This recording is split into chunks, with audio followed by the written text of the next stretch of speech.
Saludo con todos ustedes, nosotros somos la familia vallejiana número 3 y en esta oportunidad visualizarán nuestro documental basado en el cuento Viaje alrededor del porvenir. Este forma parte del libro Novelas y Cuentos Completos, en donde se colecciona cuentos y se añaden 4 cuentos inéditos. Viaje alrededor del porvenir forma parte del segundo.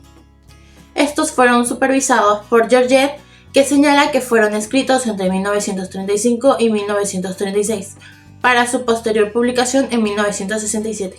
Un viaje alrededor de porvenir tiene un tema que se centra en una pareja de esposos casados por conveniencia, que están obsesionados por engendrar un hijo varón luego de la promesa del patrón. A partir de ello, los esposos sueñan con la recompensa. A su vez, el cuento nos invita a reflexionar cómo el ser humano puede llegar a anular su juicio y valores, siendo esto un medio de crítica de Vallejo a la sociedad peruana. César Vallejo fue un destacado poeta peruano cuya influencia perduró en la literatura del siglo XX. Su obra abarca desde el modernismo hasta el surrealismo. En ella explora temas como la condición humana y la injusticia social. Entre sus poemarios más destacados podemos decir que están Los Heraldos Negros y Trilce. Además de su contribución literaria, Vallejo fue un activista político y miembro del Partido Comunista Peruano, enfrentando a lo largo de su vida la pobreza, la enfermedad y la persecución política. Esposo, ¿sabes una cosa?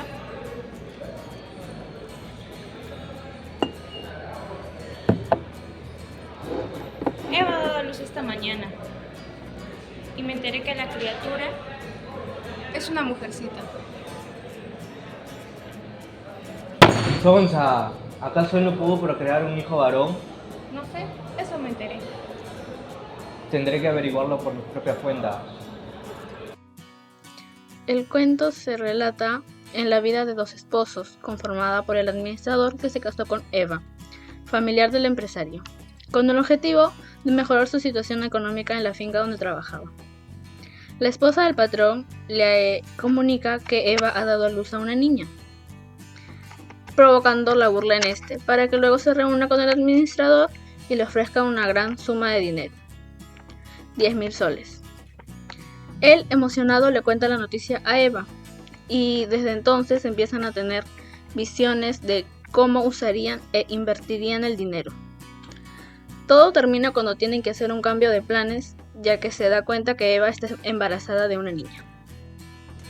Eva, el patrón me ha dicho que si llegamos a procrear un hijo varón, nos dará 10.000 soles. ¡Wow! Con eso podríamos comprar muebles, una casa y las flores. Sería el pie de mis amigas. Pero tú crees que llegaremos a procrear un hijo varón porque eso no se puede pasar. Podemos intentarlo. Bueno, lo intentaremos. El cuento anterior mencionado nos demuestra la capacidad mental de las personas para lograr un objetivo a base de su propia personalidad.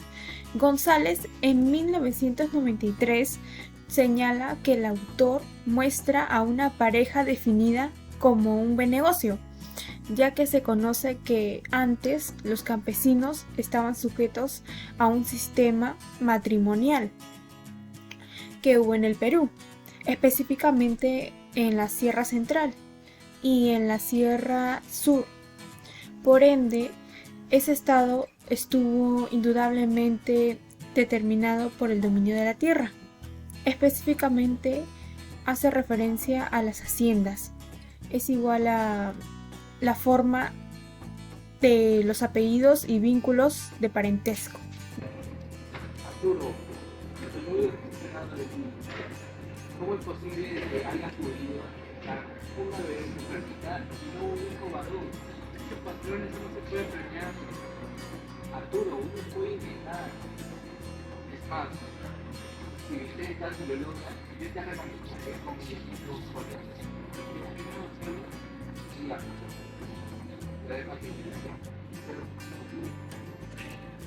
Sin embargo, es muy importante recalcar que el poeta deja esta idea sobre que nos encontramos en una sociedad donde las personas están atrapadas en una búsqueda constante de satisfacción a través del consumo de bienes materiales.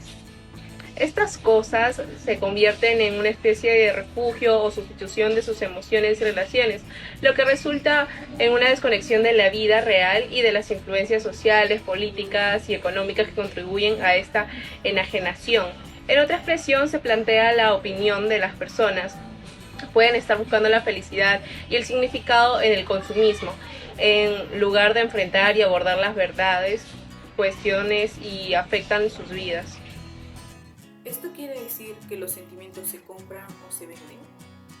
Donde la integridad de una persona se ve afectada por las situaciones sociales, diplomáticas o económicas, ¿dónde proporcionan esa enajenación? ¿Qué opinas sobre el comportamiento de Don Julio en el cuento? Yo opino que Don Julio era una persona materialista y sobre todo machista. Si nos remontamos a aquellos tiempos, el hombre quería tener el poder. ¿Qué opinas sobre las actitudes de los esposos acerca de la propuesta del patrón? Bueno, yo opino que los esposos carecían de valores y sobre todo eran demasiado materialistas y no pensaban en la criatura que iba a venir. ¿A qué crees que se deba que las personas realizan acciones que atentan contra sus valores con el fin de conseguir dinero a cambio? Podría tratarse de escasez de valores que han tenido en su formación, haciendo que lleguen a perder su misma dignidad y su orgullo, ¿no? A cambio de una recompensa. Además, para a los Caoga nos presenta una realidad humana del presente siglo, dándonos una realidad humana que a simple vista no se puede percibir, como el hecho de que las personas llegan a perder su dignidad y orgullo y hasta se dejan manipular por otras personas a cambio de una recompensa.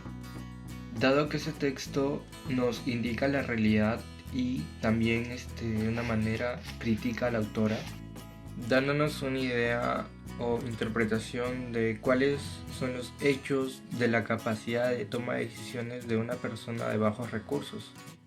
En resumen, este texto nos da una realidad humana y cómo podemos perder todo sentido de razón cuando se trata de recibir algo a cambio. Una mirada crítica, el cuento aborda preocupaciones filosóficas, sociales y políticas, destacando la lucha entre el individualismo y la solidaridad. Vallejo utiliza un lenguaje absurdo y satírico para exponer la pérdida de dignidad y la manipulación en la sociedad contemporánea. Esta obra nos hace una invitación a reflexionar sobre la firmeza de los valores y la determinación en un mundo donde los incentivos pueden nublar nuestro juicio. En conclusión, el escritor del cuento nos presenta una pareja de esposos en la que se refleja la realidad humana y el cómo podemos perder todo sentido de la razón cuando se trata una recompensa a cambio. Es preocupante que en muchas partes del país se sigue evidenciando estos matrimonios, en donde se está sujeto a un sistema matrimonial para asegurar la determinada pertenencia a una clase social. Por otro lado, en el cuento se nos muestra la sociedad de una forma poco visible. En ella, las personas logran poner en juego su dignidad, orgullo y en ocasiones su misma integridad, con tal de recibir una recompensa en cambio, siendo evidente la deficiencia en la firmeza de los valores de muchos peruanos. Muchas gracias.